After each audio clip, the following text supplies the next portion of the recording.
जानते हो कपड़ों का सबसे महंगा ब्रांड कौन सा है? इंडियन आर्मी की वर्दी।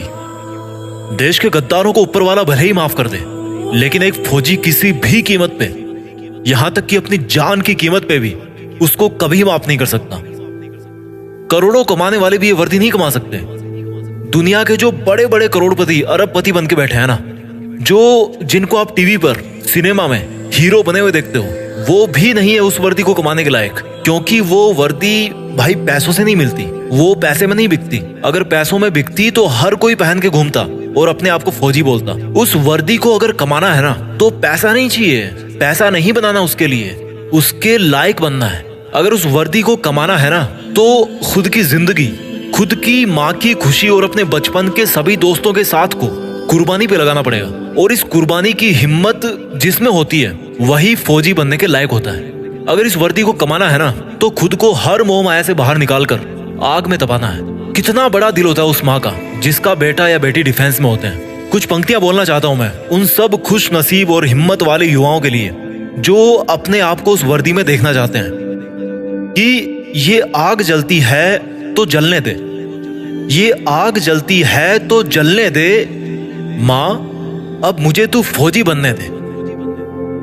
जाना है उस जगह, जाना है उस जगह जहां सुना है मन के मौजी बसते हैं। जाना है उस जगह जहां सुना है मन के मौजी बसते हैं। बहुत देख लिए दुनिया, चल अब फौजी बनते हैं। बहुत जीली नाकाम जिंदगी, चल अब देश के लिए कुछ काम करते हैं। फर्जी के रिश्तों में जिंदगी बर्बाद कर डाली, चल अब जिंदगी देश के नाम करते हैं। अब फौजी बनते हैं। ये सरहदें पुकारती मुझको है, ये आतंक की बदबू ललकारती मुझको है। जब लिपट जाऊं तिरंगे में तो मुझे आबाद कहना, जब लिपट जाऊं तिरंगे में तो मुझे आबाद कहना। मेरी माँ पल्लू में छिपी हंसी तेरी बहुत प्यारी है, मेरी माँ पल्लू में छिपी तेरी हंसी बहुत प्यारी है। जब लिपट जाऊं तिरंगे में तो मुझे आबाद कहना, मेरी माँ पल्लू में छिपी हंसी तेरी बहुत प्यारी है। इसलिए मुस्कुराते हुए अपने लाल को गुड बाय कहना। ये मोबाइल के स्टेटस देख देख के थक गया हूँ, बन जाऊं मैं भी एक दिन सबका स्टेटस, खुद के इसी वादे में बंध गया हूँ। माँ के आंचल की खुशबू तो वैसे फीकी होती नहीं कभी, पर उसमें थोड़ी सी मेरी वर्दी की खुशबू भी मिला दूं ना, तो दोनों जहां यही मिल जाएंगे मुझे। और अगली दो लाइन उन लोगों के लिए बोलना चाहता हूँ जिनको लगता है कि बॉयफ्रेंड गर्लफ्रेंड के अलावा इस दुनिया में कुछ होता ही नहीं है। तो भाई कान खोल कर सुनो मेरी बात।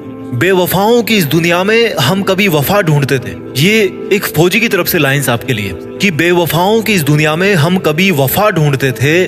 बड़े नासमझ थे जो रेगिस्तान में कमल ढूंढते थे। अरे बेवफा तुम्हारे लिए हम मरने का वादा करते थे ना, अरे बेवफा तुम्हारे लिए हम मरने का वादा करते थे ना। लेकिन सुन, इस वर्दी के लिए तो बार बार पैदा होकर मरने का मन करता है। और जो युवा ये बोलते हैं ना कि मेरी तो लाइफ में यार बहुत समस्या है, मैं क्या करूं समझ नहीं आ रहा, तो उनको केवल दो लाइन में मैं समझा दूंगा कि भाई कि तुम्हारा दुख ना बहुत छोटा है, बहुत छोटा है यार। कि हमने समंदर को भी सूखते देखा है, हमने समंदर को भी सूखते देखा है, जब जब मेहंदी वाले हाथों ने मंगलसूत्र उतार के रखा है। जिंदगी में समस्या किसके पास नहीं है, पर एक वो इंसान भी है जो फौजी की वर्दी में हर समस्या का सामना करके अपना फर्ज निभाता है, लेकिन फिर भी रोता नहीं है, मुस्कुराता है। वो फौजी जो हर बार छुट्टी से वापस आते समय यही बोल के आता है कि जल्दी फिर लौट के आऊंगा। लेकिन ये किसी को नहीं पता होता, उसको खुद को भी नहीं पता होता कि वो फिर जल्दी कब आने वाला है ना हिम्मत, है ना हिम्मत। मैं जीत फिक्स के मंच से उन सभी फौजी भाइयों को सलाम करता हूँ और उन पोटेंशियल यूथ को मोटिवेट करना चाहता हूँ जो फौज में भर्ती होने का सपना अपने मन में ठान चुके हैं। क्योंकि दुनिया में देश का नाम करने का इससे बेहतर कोई दूसरा तरीका नहीं हो सकता।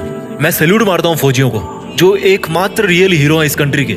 फौजी एक तरह के हीरो नहीं है, वो एकमात्र रियल हीरो है। सैल्यूट, जय हिंद, वंदे मातरम।